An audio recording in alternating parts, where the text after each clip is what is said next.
கிருதாயுகத்தில் பிருகு என்பவர் தம்முடைய பிதாவான வருணனிடத்தில் போய் நிறைந்த வஸ்து எதுவோ அதை எப்படி அறிவது என்று கேட்டாராம். நிறைந்த வஸ்து எதுவோ அது காலத்தாலும் நிறைந்து இருக்க வேண்டும், தேகத்தாலும் நிறைந்திருக்க வேண்டும், வஸ்துவிலும் நிறைந்து ஒரு குறை என்பதே இல்லாமல் இருக்க வேண்டும். அத்தகைய நிறைந்த வஸ்துவை எனக்கு சொல்ல வேண்டும் என்று பிதாவான வருணனிடத்தில் கேட்டாராம். நீ போய் தபஸ் பண்ணு, அது உனக்கே தெரியும் என்று வருணர் சொல்லிவிட்டாராம். அப்படியே செய்கிறேன் என்று சொல்லிவிட்டு பிருகு போய் தபஸ் பண்ண ஆரம்பித்தார். முதலில் அதனால் அவருக்கு ஒன்று தெரிந்தது. இந்த சரீரம்தான் உயர்ந்த வஸ்து, இதுதான் எல்லாவற்றையும் உணர்கிறது. உணரப்படுகிற பொருளை காட்டிலும் உணர்ந்து கொள்கிற பொருள் உயர்ந்தது, அது இந்த தேகம்தான் என்று தீர்மானம் பண்ணிக்கொண்டு அப்பாவிடம் போய் இந்த சரீரம்தான் உயர்ந்த நிறைந்த வஸ்து என்று சொன்னாராம். அப்பா திரும்பவும் இன்னமும் கொஞ்சம் தபஸ் பண்ணு என்று சொல்லிவிட்டாராம். இப்படியே கொஞ்சம் தபஸ் பண்ணுவது உடனே நமக்கு தோன்றியதை போல் சொல்வது என்று 5 தடவைகள் பிறகு 5 தடவைகள் பிருகு செய்தாராம். முதலில் உடம்பு நிறைந்த வஸ்துவாக தோன்றிற்று. இந்த உடம்பு ஒரு நாள் பிரேதமாகி போவதுதானே என்று யோசித்த பின் உடம்பு நிறைந்த வஸ்து இல்லை என்றும் பிராணந்தான் நிறைந்த வஸ்துவாகவும் தோன்றிற்று. அதன் பின் மனமே நிறைந்த வஸ்து என்று தோன்றிற்று. பிற்பாடு அறிவே நிறைந்த வஸ்துவாக தோன்றியது. 5ஆம் முறை போன போது ஆனந்தானுபவம்தான் நிறைவாக தோன்றியது.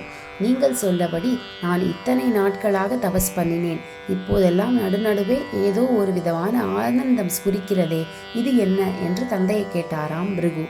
உனக்கு ஒவ்வொரு சமயத்தில் கொஞ்சம் ஸ்புரிக்கிறது என்று சொல்கிறாயே, அந்த ஆனந்தம்தான் வஸ்து. இது உனக்கு துளி துளி உண்டாகிறது. இதுவே நிறைந்து விட்டதானால் அதைத்தான் பேரானந்தம் என்கிறோம். அந்த பேரானந்தம் எப்போது குறைவில்லாமல் காலத்தாலும் தேகத்தாலும் நிறைந்து இருக்கும்படியான ஒரே வஸ்து. சரீரம், பிராணன், மனசு, அறிவு எல்லாவற்றிற்கும் ஆதாரமாக இவை எல்லாவற்றையும் கடந்த ஒன்று ஆத்மா என்று இருக்கிறது. அது தன்னைத்தானே அறிந்து அனுபவிப்பதில்தான் இந்த ஆனந்தம் உண்டாகிறது என்று பிதா சொன்னாராம். இப்படி உபனிஷத் கதை இருக்கிறது. அந்த பேரானந்த சமுத்திரத்தின் ஏதோ ஒரு திவலைதான் நமக்கு எப்போதாவது உண்டாகிறது. கிளைகள், இலைகள் எல்லாம் அடர்ந்து இருக்கும் ஒரு மரத்தடியில் உட்கார்ந்தால் கீழே கொஞ்சம் கூட வெயில் படாமல் நிழல் இருக்கிறது. காற்று அடிக்கும் போது இலைகள், கிளைகள் நகர்ந்து விலகிற சமயத்தில் சூரியனுடைய வெயில் கீழே அந்த இடைவெளி அளவுக்கு விடுகிறது. அப்புறம் மறுபடியும் கிளைகள் மூடி அது மறைந்து விடுகிறது. அந்த மாதிரியாகத்தான் நமக்கு ஆனந்தம் அவ்வப்போது வந்து வந்து மறைந்து போகிறது. ஆனந்தம் என்பது எங்கும் பரிபூரணமாக நிறைந்திருக்கும்படியான வஸ்து. ஆனால் நம்முடைய கெட்ட கர்மா, மனம், புத்தி இவற்றினால் அது நம்மிடம் படாமல் மறைந்திருக்கிறது.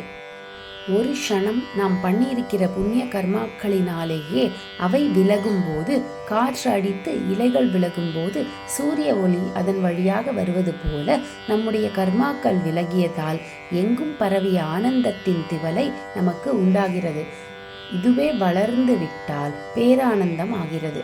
அந்த ஆனந்த சமுத்திரத்தின் லவலேசத்தைத்தான் நாம் எப்போதாவது அடைந்தவுடன் மிகவும் ஆனந்தமாக இருக்கிறோம் என்று சொல்லிக் கொள்கிறோம். தபஸ் பண்ணி பண்ணி விசாரம் செய்தால் எப்போதும் ஆனந்தமயமாக இருக்கும் சமுத்திரத்திலேயே கலந்து அதாகவே இருக்கலாம்.